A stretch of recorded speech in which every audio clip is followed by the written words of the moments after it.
Israel, US, Iran యుద్ధం చేస్తే మన కిచెన్లో గ్యాస్ ఎందుకు కొరత వచ్చింది? మన బండ్లో పెట్రోల్ ఎందుకు దొరకడం లేదు? హార్మోజ్ వార్తాపత్రికల్లో మొత్తం ఇదే ఎందుకు ఉంటుంది? అసలు ఈరోజు మనం ఇదంతా డిస్కషన్ చేద్దాం. చేసే ముందు అందరికీ నమస్తే, welcome to my channel. US, Iran యుద్ధం కొనసాగిస్తున్నాయి. ఇది నెల రోజులు కూడా అవడం లేదు జరగబట్టి. అప్పుడే మన దేశంలో లాక్డౌన్ అంటూ భయపెడుతున్నారు. సో అసలు ఎందుకు ఇది జరుగుతుందంటే, మన దేశంలో మొత్తం మీద 100% ఆయిల్ అవసరం ఉంటే 80% మనం మొత్తం వేరే దేశాల నుంచే తీసుకుంటున్నాం, దిగుమతి చేసుకుంటున్నాం. ఎందుకంటే మన దగ్గర ప్రొడక్షన్ లేదు. ప్రొడక్షన్ లేనప్పుడు ఏం చేయాలి? వేరే దేశాల నుంచి తీసుకోవాలి. అలా వేరే దేశాల్లో నుంచి తీసుకునే 80% ఆయిల్ అండ్ గ్యాస్లో 60% హార్మోజ్ జలసంధి నుంచే జరుగుతుంది. చూడండి, ఇక్కడ మనకి Iraq, Kuwait, Saudi Arabia, Qatar, UAE ఇక్కడ నుండి మనకి ఆయిల్ వస్తుంది, గ్యాస్ అనేది సరఫరా అవుతుంది ఎక్కువ మొత్తం మీద. ఇక్కడ నుంచి వచ్చే సరఫరా మొత్తం మనకు రావాల్సింది హార్మోజ్ జలసంధి ద్వారా రావాలి. ఇక్కడ కనిపించేదే రెడ్ కలర్ రౌండ్ చేసింది హార్మోజ్. సో ఇక్కడ నుండే మనకి రావాలి. అలాంటిది ఎక్కడ ఉంది? ఇప్పుడు ఇరాన్ హ్యాండ్ ఓవర్లో ఉంది. ఇరాన్ మీద దాడి చేయబట్టి ఇరాన్ దాన్ని క్లోజ్ చేసింది. మరి ఎందుకు ఇది ఇంత ఇంపార్టెంట్ అంటే, మొత్తం వరల్డ్లో 30% ట్రాన్స్పోర్ట్ అనేది ఇక్కడ నుంచే జరుగుతుంది. అంతే, మొత్తం వరల్డ్లో 100లో 30% ఇక్కడ నుంచే ట్రాన్స్పోర్ట్ అవుతుంది. సో దీన్నే లాక్ చేసేస్తే మిగిలిన దేశాలకు ఆటోమేటిక్గా ఎఫెక్ట్ పడుతుంది. అందులో మన దేశం కూడా ఉందన్నమాట. సో చూడండి, ఇంకా ఇక్కడ మనం ఆలోచిస్తే మనకు వచ్చేది మెయిన్ ఈ కంట్రీస్ నుంచే. ఇక్కడ ఏ కంట్రీస్ అయితే కనిపిస్తున్నాయో ఇక్కడ నుండే మనకు ఆయిల్ అండ్ గ్యాస్ వస్తుంది. ఎంత వస్తుంది అంటే, ఆయిల్ 40%, ఎల్పిజి 90%. అంటే మనం వాడే ప్రతి 10 సిలిండర్లలో 9 సిలిండర్ల గ్యాస్ అనేది ఇక్కడ నుండే రావాలి. ఓన్లీ ఇంట్లోనే కాదు, పరిశ్రమలకు వాడేదానికి కానీ దేనికైనా సరే గ్యాస్ అవసరం ఉంది అంటే ప్రతి 10 సిలిండర్లలో 9 సిలిండర్లు ఇక్కడ నుండే రావాలి. మరి అలాంటిదే మూసేస్తే మనకి ఎక్కడి నుంచి వస్తుంది ఇంకా? అందుకే మన కిచెన్లో గ్యాస్ అనేది కొరత వచ్చింది.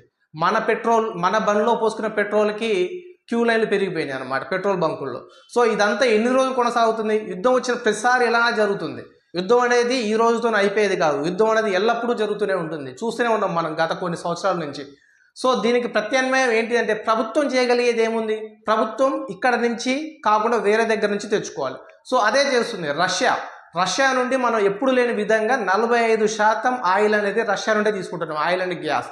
సో దీని నుంచి తప్పించుకోవడం కోసం ఇది ఒక్కటేనా ప్రభుత్వం చేయగలిగింది? ఇంకేముంది అంటే, ప్రభుత్వం ఎన్నో చేస్తుంది. ప్రభుత్వంతో పాటు మనం కూడా చేయాలి, ప్రతి పౌరులం చేయాలి. భారతీయ పౌరుడిగా నేను, నువ్వు, మనందరం కలిసి చేస్తే దీని నుంచి బయటపడవచ్చు. ఎందుకు అంటే, ఇది ఓన్లీ ట్రాన్స్పోర్ట్ మాత్రమే. ఇక్కడ ప్రొడక్షన్ జరగట్లేదు. ప్రొడక్షన్ జరుగుతుంది వేరే కంట్రీస్లో. అది అక్కడ నుండి కాకుండా వేరే దగ్గర నుంచి పంపిస్తే మన దగ్గరకు వస్తుంది. కాకపోతే ఏం జరుగుతుందంటే ఛార్జెస్ పెరుగుతాయి. ట్రాన్స్పోర్ట్ ఛార్జ్ పెరిగిందంటే ఆటోమేటిక్గా మన దగ్గరకు వచ్చేసరికి దాని వాల్యూ పెరుగుతుంది. వాల్యూ పెరిగినప్పుడు మనం దాన్ని 100 రూపాయలకు కొనేది 150 రూపాయలకు కొనాల్సిన అవసరం అనేది వస్తుంది. సో ఇలా కాకుండా మనం డబ్బులు పెంచకుండా, మన ఖర్చులు పెరగకుండా దీన్ని ఎలా తగ్గించుకోవాలో ఇప్పుడు మనం చేద్దాం. సో ఈ వీడియోలో నేను 2 విషయాలు చెప్పదలుచుకున్నాను. ఒకటి, ఇప్పటివరకు మనకు అసలు ఎలా వస్తుంది ఆయిల్, గ్యాస్ ఎలా వస్తుంది, దాని ఖర్చులు ఎంత, దాన్ని ఇలా హార్మోజ్ ద్వారా వస్తేనే మనకి ప్రజెంట్ ఎలా ఉందో అలా నడుస్తుంది. ఈ టాపిక్ ఒకటి అయిపోయింది. సెకండ్ టాపిక్, ఇది అతి ముఖ్యమైన టాపిక్. మీరందరూ, నేను, నువ్వు, మనందరం చేయాల్సిన టాపిక్. సో చూస్తే ఇక్కడ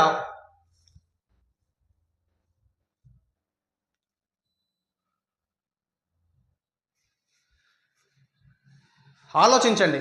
భారతదేశంలో ఇప్పుడు గ్యాస్ కోసం చాలా ఇబ్బంది అవుతుంది, పెట్రోల్ కోసం ఇబ్బంది అవుతుంది అనేది అవాస్తవం. మన దగ్గర పెట్రోల్, గ్యాస్ సరిపోనుందని చెప్పేసి గవర్నమెంట్ చెప్తుంది. అయినప్పటికీ గ్యాస్ లేదేమో, పెట్రోల్ లేదేమో అనే భయం అనేది దేశవ్యాప్తంగా కొనసాగుతుంది. లాక్డౌన్ వస్తుంది అని చెప్పి భయపడుతున్నారు. ఇక్కడ అవగాహన కంటే ఎక్కువ కూడా భయం అనేది తొందరగా స్ప్రెడ్ అవుతుంది. సో ఆ భయాన్ని ఫస్ట్ తీసేయండి. భయాన్ని తీసేసి అవగాహన పెంచుకోండి. ఎందుకంటే లాక్డౌన్ ఎందుకు అవసరం? గ్యాస్ లేకపోతే మనం బతకలేమా? పెట్రోల్ లేకపోతే బతకలేమా? బతకొచ్చు ఖచ్చితంగా. కాకపోతే దానికి వేరే ఆల్టర్నేటివ్స్ ఉంటాయి. దానికోసం ముందే అయిపోతుంది అనే భయం వస్తే, నిజంగా అది లేకపోతే జరిగే నష్టం కంటే ఈ భయం వల్ల జరిగే నష్టమే ఎక్కువ ఉంటుంది. సో భయాన్ని తీసేసి ప్రతి భారతీయ పౌరుడిగా నువ్వు, నేను ఏం చేయాలన్నది ఇక్కడ ఉంది, చూద్దాం. ఫస్ట్, విద్యుత్ స్టవ్ పై వంట చేయండి. గ్యాస్ చెప్పాం, ఇందాక డిస్కషన్ చేసాం మనం. ప్రతి 10లో 9 సిలిండర్లు హార్మోజ్ జలసంధి నుంచి రావాలి. అది క్లోజ్ చేసి ఉంది ఇప్పుడు. అది మన దేశం కోసమో ఎవరి కోసం ప్రత్యేకంగా ఇప్పుడైతే తెరవలేరు. ఒకవేళ తెరిచిన లిమిటెడ్ ఉంటుంది. సో మరి మనం ఏం చేయాలి దీనికోసం అంటే, ఆ 9 గ్యాస్ సిలిండర్లు అక్కడి నుంచే రావాలి, ఇది నిజం, గుర్తించండి. సో దాన్ని తగ్గించాలి. మన వాడకం తగ్గిస్తే అవసరం తగ్గుతుంది, అవసరం తగ్గితే మనకి ఆటోమేటిక్గా దాని మీద డిమాండ్ అనేది కూడా తగ్గిపోతుంది. కాబట్టి ఫస్ట్ ఆఫ్ ఆల్ మనం చేయాల్సింది ఏంటంటే అందరూ గ్యాస్ని ఇంతకుముందు వాడినట్లు కాకుండా ప్రజెంట్ దాన్ని తగ్గించండి. ఎలక్ట్రానిక్ స్టవ్లు వాడండి, లేదా ఆల్టర్నేటివ్ ఇంకేమైనా ఉంటే వాటిని వాడండి. సో ఇది భారతీయ పౌరుడిగా నువ్వు నేను ఫస్ట్ చేయాల్సిన పని. ఎందుకు అంటే ప్రతి 10లో 9 అక్కడి నుంచే రావాలి మనకి. మరి అది ఇప్పుడు కష్టంగా ఉంది. అలా కష్టంగా ఉన్నప్పుడు ప్రభుత్వానికి మనం సపోర్ట్ ఇవ్వాలంటే మనం దాని వాడకాన్ని ఖచ్చితంగా తగ్గించి తీరాలి. సో నెక్స్ట్ పాయింట్, అవసరం లేని ప్రయాణాలు మానండి. ఆటోమేటిక్గా ఇంతకుముందు మనం చిన్న టీ తాగడానికి వెళ్ళాలన్నా బైక్ తీసుకొని వెళ్తాం, టిఫిన్ చేయడానికి బైక్ తీసుకెళ్తాం, లేదా చిన్న పక్క విలేజ్కి వెళ్ళాలన్నా కార్ తీసుకెళ్లేటోళ్ళు ఉంటారు. సో ఇప్పుడున్న పరిస్థితుల కారణంగా మన దేశాన్ని మనం సంరక్షించుకోవడం కోసం అనవసరమైన ప్రయాణాలన్నిటినీ తగ్గించండి. సో పబ్లిక్ ట్రాన్స్పోర్ట్ని పెంచండి. దగ్గర ప్రయాణాలకి, బస్సులో వెళ్ళగలిగే ప్రయాణాలకి బస్సును ప్రిఫర్ చేయండి, పబ్లిక్ ట్రాన్స్పోర్ట్ని ప్రిఫర్ చేయండి. అనవసరమైన దుబారా ఖర్చుల కోసం పెట్రోల్ని వాడకండి. సో నా దగ్గర 100 రూపాయలు ఉన్నాయి, పోతా లీటర్ పెట్రోల్ కొట్టించుకుంటా అన్నట్టు కాకుండా, అయ్యో నా దేశం ఇప్పుడు కష్టాల్లో ఉంది, ఇప్పుడు నా దేశాన్ని నేనే నిలబెట్టుకోవాలి.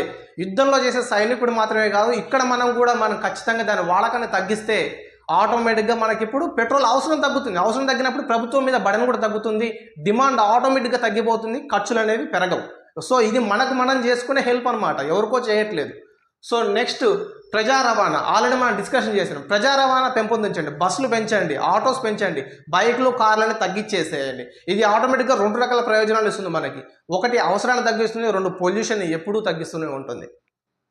మూడోది సౌరశక్తిని ప్రోత్సహించండి. ఆటోమేటిక్గా మన గవర్నమెంట్ అనేది ప్యానల్స్ మీద ఎంతో డిస్కౌంట్ ఇస్తుంది, ప్లస్ మనకి ఏమంటారు దాని మీద రాయితీలు కూడా ఇస్తుంది. సో ఎవరికైనా పాసిబిలిటీ అయితే సౌరశక్తిని వినియోగించడం పెంచండి. సో నెక్స్ట్ విద్యుత్ని ఆదా చేయండి. అనవసరంగా లైట్లు, ఫ్యాన్లు వేయడం, నిజమే లైట్ వేయడం బంద్ చేస్తే మనం దేశానికి సహాయం చేసినట్లంటే ఖచ్చితంగా సహాయం చేసినట్టే, ఫ్యాన్ బంద్ చేయడం చేసినా కూడా సహాయం చేసినట్లే. అనవసరమైన విద్యుత్ వాడకాన్ని తగ్గించండి. విద్యుత్ వాడకాన్ని తగ్గిస్తే ఏమవుతుంది, మన కరెంట్ అనేది మిగులుతుంది. కరెంటు మిగిలినప్పుడు ఆటోమేటిక్గా ఎలక్ట్రానిక్ వాహనాలకు లేదా పరిశ్రమలకు దీన్ని పంపిస్తే ఆ పరిశ్రమలు ఏవైతే డీజిల్ మీద, పెట్రోల్ మీద, గ్యాస్ మీద ఆధారపడ్డాయో వాటికి డిమాండ్ అనేది తగ్గుతుంది. సో ఆటోమేటిక్గా నేను ఒక్క యూనిట్ని సేవ్ చేసిన ఆ ఒక్క యూనిట్ కూడా ఖచ్చితంగా భారతదేశానికి ఉపయోగపడుతుంది. మీరు కూడా ఖచ్చితంగా దాన్ని తప్పకుండా చేయండి. నెక్స్ట్ ఇంధనాన్ని తెలివిగా ఉపయోగించండి. చెప్పాం ఆల్రెడీ, మనం బైక్లో 100 రూపాయలు ఉన్నాయి, నేను పెట్రోల్ పోసుకుంటా వెళ్ళిపోతా అన్నట్టు కాకుండా అవసరమా లేదా, అవసరం లేదు అన్నప్పుడు ఖచ్చితంగా ఆయిల్ యూజెస్ అనేది తగ్గించేయాలి. నెక్స్ట్ ఏసీ వాడకాన్ని తగ్గించాలి. ఇప్పుడు ఎట్లాగో ఎండాకాలం, అందరూ ఏసీ లేనిది ఉండలేరు, కూలర్స్ లేనిది ఉండలేరు, నిజమే, అది నేనైనా ఒప్పుకోవాల్సిందే. కాకపోతే మన చర్యలో భాగంగా మనం ఖచ్చితంగా దాన్ని ఏం చేయాలో తగ్గించాలి. తగ్గించడమే, నేను వాడకాన్ని బంద్ చేయమని చెప్పట్లేదు, తగ్గించండి. ఎంత అవసరం, ఎంత వీలైతే అంత తగ్గించండి. అది మన దేశానికి ఎంతో అండగా నిలబడుతుంది. నెక్స్ట్ ఎల్ఈడి అండ్ సమర్థవంతమైన పరికరాలు వాడండి. ఎస్, మనం వాడే కరెంటు కూడా ఎలా వాడాలి, తక్కువ కన్జ్యూమ్ చేసుకునే electric devices and LED bulbs వాడితే ఏమవుతుంది, ఆటోమేటిక్గా మనం ఇంకొక రూపంలో కూడా సేవ్ చేసిన వాళ్ళమే అవుతుంది. సో నెక్స్ట్ జనరేటర్ వాడకాన్ని తగ్గించాలి. జనరేటర్ కూడా ఖచ్చితంగా తగ్గించండి. తగ్గిస్తే ఏమవుతుంది, మనకు అవసరం తగ్గుతుంది. ఇక్కడ మొత్తం మీద జరిగేది ఏం లేదు, మనం ఈ వాడకాన్ని తగ్గిస్తే డిమాండ్ తగ్గుతుంది. డిమాండ్ తగ్గినప్పుడు మనం బయట 10లో 9 గ్యాస్ సిలిండర్లు ప్రజెంట్ తెచ్చుకోవాలి, అవసరం ఉంది మనకి. దాన్ని 5 తగ్గించినట్లయితుంది. 10లో 5 9 గ్యాసులని 5కు తగ్గిస్తే 4 గ్యాస్ సిలిండర్ల భారం అనేది ప్రభుత్వం మీద తగ్గుతుంది. సో మనకు ఆటోమేటిక్గా డిమాండ్ తగ్గుతుంది. సో ఇది ఇక్కడ చెప్పాల్సిన ముఖ్య పాయింట్ అనమాట. అవసరాన్ని తగ్గించుకోండి, వాడకాన్ని బంద్ అని చెప్పట్లేదు నేను. సో నెక్స్ట్ ప్రయాణాల బదులు డిజిటల్ మీటింగ్స్. మనం వెళ్ళి ఖచ్చితంగా కలవాల్సిన మీటింగ్స్ ఉంటేనే వెళ్ళండి. లేదు, ఇది ఆల్రెడీ ఆన్లైన్లో మనం చెప్తున్నాం. ఇప్పుడు నేను వాడుతుంది కూడా ఆన్లైన్లోనే. నేను మీకు ఎలా చెప్తున్నాను, ఇక్కడ నిలబడి కెమెరాలో చూసుకుంటా రికార్డ్ చేసి చెప్తున్నా. సేమ్ ఇలానే మీరు కూడా అవసరం ఉన్నప్పుడు మీరు కూడా ఆన్లైన్లోనే మీటింగ్స్ పెట్టుకోండి. ఖచ్చితంగా కలవాల్సిన మీటింగ్స్ని రద్దు చేయండి. ఇది ఓన్లీ నువ్వు నేనేది కాదు, రకరకాల కంపెనీలు, రకరకాల ఆఫీసులు ఉంటాయి, వాళ్ళు కూడా వాళ్ళు అవసరమైతే వర్క్ ఫ్రమ్ హోమ్ ఇచ్చేయాలి, మీటింగ్స్ అనేది జూమ్లో పెట్టుకోవాలి. దీని కారణంగా ఏమవుతుంది, ట్రాన్స్పోర్ట్ తగ్గుతుంది, ఎలక్ట్రిసిటీ తగ్గుతుంది, మనకి అనవసరమైన భారం అనేది ప్రభుత్వం మీద తగ్గుతుంది. సో దీంతో నీటిని ఆదా చేయండి. ప్రతి దానికి నీరు అవసరమే. మనం అనుకుంటాం నీటికి దీనికి గ్యాస్కి ఏం సంబంధం అని చెప్పేసి. ప్రతి దానికి నీరే అవసరం. నీరు లేనిది ఏ పని జరగదు. సో నీటిని కూడా ఆదా చేయండి. ఇక్కడ చూపించిన పాయింట్లే కాదు, మీకు సొంతంగా కొన్ని పాయింట్లు ఉంటాయి, నాకు సొంతంగా కొన్ని అనిపిస్తాయి. మనం చేయగలిగిన ప్రతి ఒక్క పనిని సమర్థవంతంగా నిర్వహించినప్పుడు ఆటోమేటిక్గా దేశానికి మనం అనేవాళ్ళం బరువు కాము, బాధ్యతగా తీసుకున్న పౌరులం అవుతాం. మనం దేశానికి బరువు కాకూడదు, ఎప్పుడు మనం బాధ్యత ఉన్న పౌరులం అవ్వాలి. సో దానికోసం ఖచ్చితంగా మనం చేయాల్సిన పాయింట్లు నాకు తెలిసినవి నేను చెప్పాను, మీకు తెలిసినవి మీరు పాటించండి. దీన్ని మరింత మందికి సమాచారాన్ని పంపించండి. మీరు చేయడమే కాదు, ఇంకొకరితో చేపించండి. అలాంటప్పుడు మనకేమవుతుంది, ఈ భయం, లాక్డౌన్ లాక్డౌన్ లాక్డౌన్, ఈ వార్తలు ఎందుకు అసలు అవసరమే లేదు. గ్యాస్ లేకపోతే మనం అన్నం వండుకోలేమా? పెట్రోల్ లేకపోతే మనం ఎక్కడికి వెళ్ళలేమా? వెళ్ళలేని చోటికి ఖచ్చితంగా పబ్లిక్ ట్రాన్స్పోర్ట్ వాడండి, లేదా వేరే ఆల్టర్నేటివ్స్ ఉన్నాయి అవి వాడండి, లేదా ఇంట్లో ఎలక్ట్రిక్ స్టవ్లు వాడండి. అంతేకాని ఇది ఖచ్చితంగా లేకపోతే మన దేశం అంతా ఇక ముందుకే సాగదు అన్నట్టు భయపెట్టకండి ఎవరిని. భయాన్ని షేర్ చేయకండి, అవగాహనని షేర్ చేయండి. ఇప్పుడు నేను చెప్పేది మీకు అవగాహన, ఈ అవగాహన 10 మందికి షేర్ చేయండి. మనం చేస్తూ ఇంకొకరితో చేపేయండి. ఖచ్చితంగా ఇలాంటిది ఈ ఒక్క రోజు కోసం చెప్పట్లే నేను, ఇలాంటిది మున్ముందు ఎన్నో పరిస్థితులు వస్తుంటాయి దేశంలో, ప్రపంచంలో యుద్ధాలు అనేవి ఖచ్చితంగా జరుగుతూనే ఉంటాయి. ఏది ఎప్పుడు ఎన్నిసార్లు యుద్ధం వచ్చినా మన దేశం గట్టిగా నిలబడాలంటే మనం స్ట్రాంగ్గా ఉండాలి.